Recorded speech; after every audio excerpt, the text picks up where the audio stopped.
كل الناس بتتكلم شنطه البيبي وانا بولد نحط فيها ايه، انما شنطه البيبي اللي خارجين بيه 24 ساعه دول او رايحه بيه لماما، محدش بيقول لي حط ايه. انا بتفاجئ لما بلبس والاقي نفسي نسيت حاجه. ودايما حضري شنطه البيبي بالحاجات الاساسيه وخليها على جنب حتى لو مش خارجه، لان في اوقات مجهود تحضير الشنطه بيقفلك من الخروجه نفسها، لانك لسه هتلبسي وتلبسي البيبي، بتحسي انك خلاص بذلتي كل المجهود وعايزه تدخلي تنامي. انا من انصار الشنطه الصغيره، يعني انا ممكن ساعات اخرج معايا الحفاضه وكريم الحفاضات واطبقهم في الشنطه كده على المفرش واحطهم واخرج. بس طبعا لكل مقام مقال، في اماكن بحتاج اكتر شويه في الحاجات. نمره 1 خدي حفاضات. انا ساعات باخد حفاض او 2 زياده عن احتياجي، لان معرفش ليه كل ما الامهات بتشوفني بتتوسم فيا ان هي عايزه حفاض لابنها. كريم الحفاض، مفرش التغيير او اللي بيسموه شمع الغيار، وانا بجيب اللي هم الديسبوزبل اللي هم بيترموا دول، الواحد مثلا بيبقى بحوالي 5 جنيه وبيبقى معقم، فبيطبق ويفضل معايا في الشنطه، فبيبقى سهل عليا عشان احطها على اي مكان من غير ما اقعد بقى ارش كحول وانضف كتير. نمره 3 لو بترضعي صناعي يبقى لازم معاكي الببرونه، الترمس اللي بتحطيها فيه، اللبن، شويه الميه السخنه اللي هتحتاجيهم. طبعا كلنا معانا احتياطي مناديل، معانا مناديل مبلله اللي هي الوايبس، ولو انا بغير بيها الحفاض يبقى لازم تبقى نوع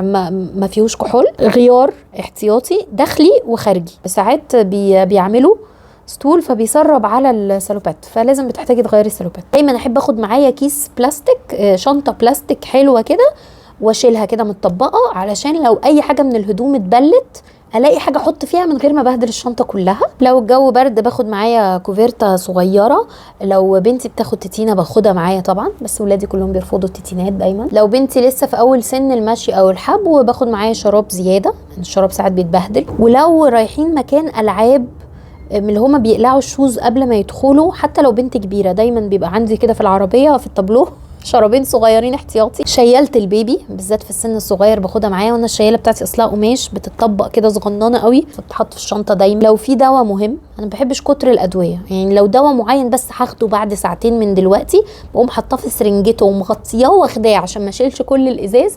غالبا بيبقى دواء المغص، وساعات امهات ولادها مناخيرهم مسدوده قوي فلما بيخرجوا بياخدوا معاهم النقط بتاعه الانف. في ستات في الغيار تحب تاخد معاها فوطه صغيره على مقاس البيبي، انا ساعات ممكن لو الامور سهله انشف بمناديله وخلاص عشان ما اشيلش كتير. لازم لعبه صغيره كده عشان يعضعضوا فيها او ياكلوا فيها بدل ما يقعدوا يطلعوا عينينا احنا. لو الطفل عنده ارتجاع، انا نصيحه خرجيه بالبافيتا، بحيث لو يبهدل البافيتا ما اضطرش اغير السلوبات كله، فباخد معايا مثلا بافتتين احتياطي صغننين كده وخلاص. لو الدنيا حر باخد شابو او حاجه بطاقيه برنيطه للراس. لو بناكل يبقى لازم معايا الاكل نفسه في علبه، معايا المعلقه ومحطوطين متقفلين كويس في حاجه، وكوبايه الميه، ودايما معايا كيس فاضي احط فيه المعلقه بعد ما تتوسخ. وبصراحه انا بالنسبه لي اسهل اكل اخده معايا وانا خارجه هي موزه، عشان ما اقعدش بقى اشيل في حاجات والحاجات تبوظ في الحر او كده، بس بحطها في الجيب بره لوحدها تتهوى، لانها لو اتحطت مكتومه بتسود وتتعصر. طبعا انا من انصار الشنطه اللي بتتحط على الظهر،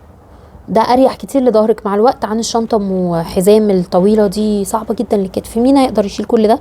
عشان كمان ايديكي تبقى فاضيه فتقدري تشيلي البيبي. انا اصلا بلبس الشياله والبس عليها الكروس، فبالتالي ما بقاش شايله حاجه وايديا الاتنين فاضيه، لان معايا بنت تانية اكبر. دلوقتي خلاص الحمد لله بطلت اشيل، فبقيت البس شنطتي انا كروس والبس عليها الباك باك. شنطتي كروس دي بس فيها موبايلي ومفاتيحي وحاجه، عشان مش دايما هقدر اقلع الشنطه وفاهمه واطلع الحاجات منها، فخلي حاجه في جيبك او في شنطه كروس صغيره. طبعا لو رايحه تباتي بقى عند ماما او رايحه زياره طويله فلازم يبقى معاكي خيار كمان، فرشه شعر، الفوطه هنا هتكون اساسيه صغيره، لوشن، شامبو، الصابونه بتاعتها. يعني الشامبو مش اساسي، يعني مش لازم كل حمومه نستحمى بالشامبو، بس على الاقل الصابونه بتاعتها عشان اعرف اغير لها او اغسل لها ايديها. لو في حاجه انا نسيتها فكرينا، هتفيدي كل الامهات واكتبيها.